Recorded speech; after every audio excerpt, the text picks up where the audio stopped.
I will take them all. Hi, my name is Sienna Dutkowski, and I am the Director of Community and Social Affairs at Lady Ascari. Lady Ascari is a female-focused security risk management company, and one of the things that we do is we look at the barriers to success for women in their careers.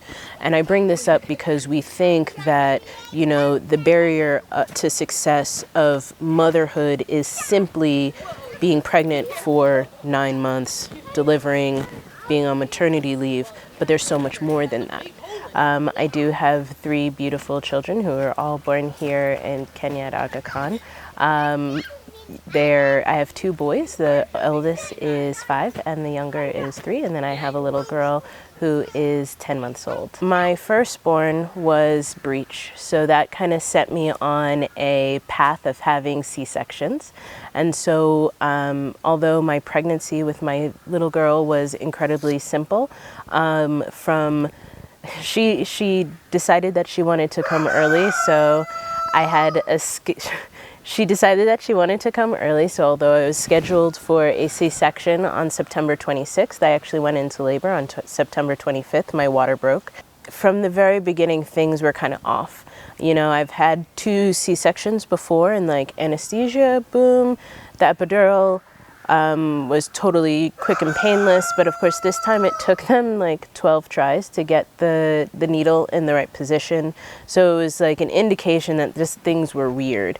And of course the needle kept bending. So on one side I had, fully dead, couldn't feel anything, but on the other side where the needle wasn't bending to that side, I kept, and I didn't know if it was in my head, but although the anesthesia worked, it felt like it wasn't 100%.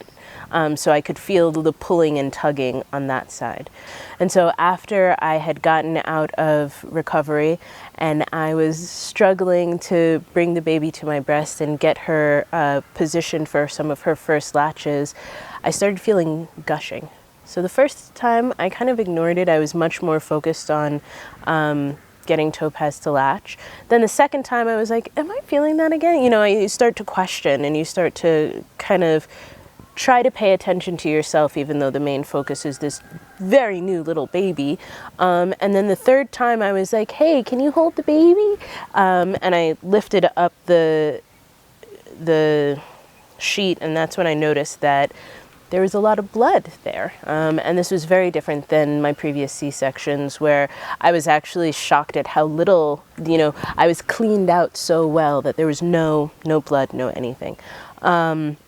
And so we pressed the call button, and the nurse came in just asking if, oh, do you need help with latching? And I was like, and she was like, I'll be right back. And next thing you know, I have 4 nurses and the doctor on call rushing around the room. And I guess that's when I first realized that there was something that was very serious going on.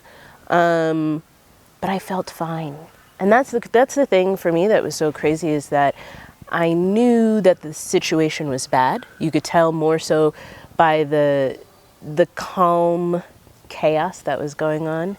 And, I really commend the nurses. They kept so calm despite what was going on. And at no point was I particularly scared.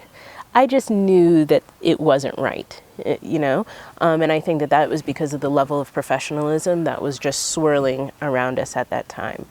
And so, page Dr. Patel, we're going to call your doctor. There's a little bit more bleeding. We're going to give you this medicine. We're going to give you that medicine. And all of a sudden they come with a stack of paperwork. And I'm like, that's never good. And although during my first pregnancy, they asked my blood type and I had to get all of that information ahead of time, you never really think that that's going to become important during the process. So I'm reading through these, it says blood transfusion consent form. And I'm realizing that there's something wrong. And so I'm signing off on all of these documents, and there we are. We're waiting for the doctor to basically authorize a blood transfusion. And that it was at that moment that I learned much, much more about blood transfusion in Kenya. You know, the idea that it's kind of 1 for 1. So I couldn't just get 4 units of blood, which is what they were trying to give me. I had to actually start calling people to come and donate on my behalf. So if the first unit of blood that I received was kind of a freebie because it was at a dire situation, but that's when they were like, you really need to get people here. And I was really lucky in that there was an outpouring of people who tried to give blood. Not everybody was accepted, but people really showed up. And I know that not everybody is as lucky as I am. And it's because of that. I want to be able to have this blood drive because I feel very lucky in that people came out for me, and I want to get more people to come out for the Lady Ascari blood drive. This is a way for me personally to pay it forward and to thank all the donors before for saving my life. I was very lucky at the end of the day, and I recognize that, and that's why, you know, immediately I wanted to figure out, how do we pay it forward? How do we get information out about placenta accreta, which I had never heard about? I had no idea that postpartum hemorrhaging was the leading cause of maternal mortality. Like, I don't know these things. I just have 3 beautiful babies, and, you know, like, because there's definitely that feeling that will not happen to you. That you hear all these statistics and you think about all these things that can go wrong. Let me say that again. You hear all of these statistics and you learn, you know, you kind of have an idea of all the things that can go wrong, but there's no way that this can happen to you. You're healthy during your pregnancy, you take your vitamins, you do what you're supposed to do, you're at the best hospital, you have the best doctor, and yet and still, I almost bled to death hours after giving birth to my child.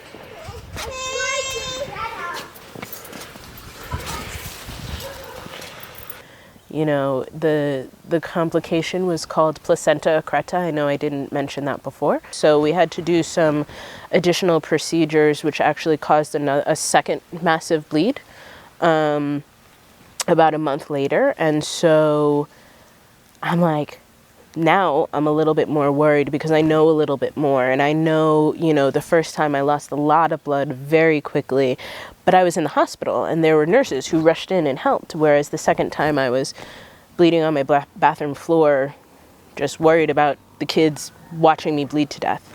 And so I was like, that second time I was like, oh my God, can I get people to come again? You know, they've already given. We called everybody we knew. How is this gonna work out? And it's really by the grace of God that the second time they were able to control the bleeding incredibly fast, and the medicine worked. And so I didn't need another blood transfusion. If you're eligible to give blood, give blood. You'll never know. You never know when you'll need it. It can be you, it can be your sister, it can be your mother.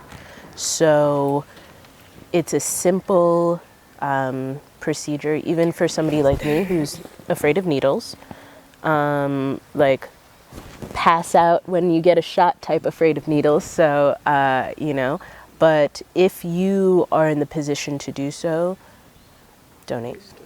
Please donate. If there's a chance that I give blood and it gets sold, it still is probably getting sold to somebody who will get their life saved, who really needs it.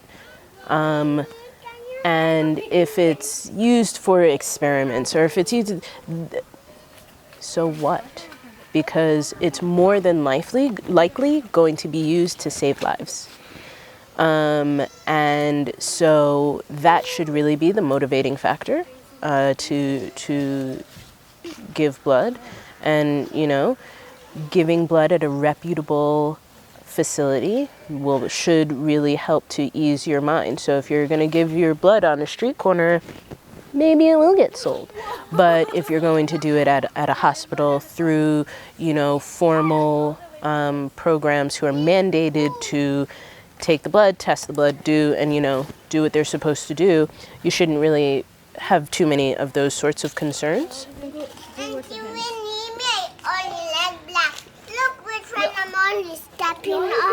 The risks around childbirth are very real, and it'll be important for us to really tell the story of women who have to go through trying experiences during childbirth and then return to work as if nothing has happened. That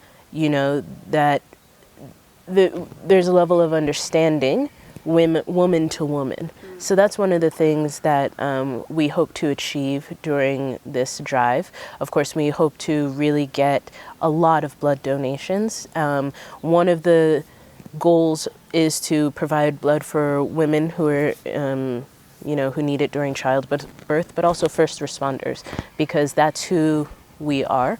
As Lady Ascari, we if something were to happen, we're the ones that are expected to go to the team, go to help to rectify whatever the emergency situation may be.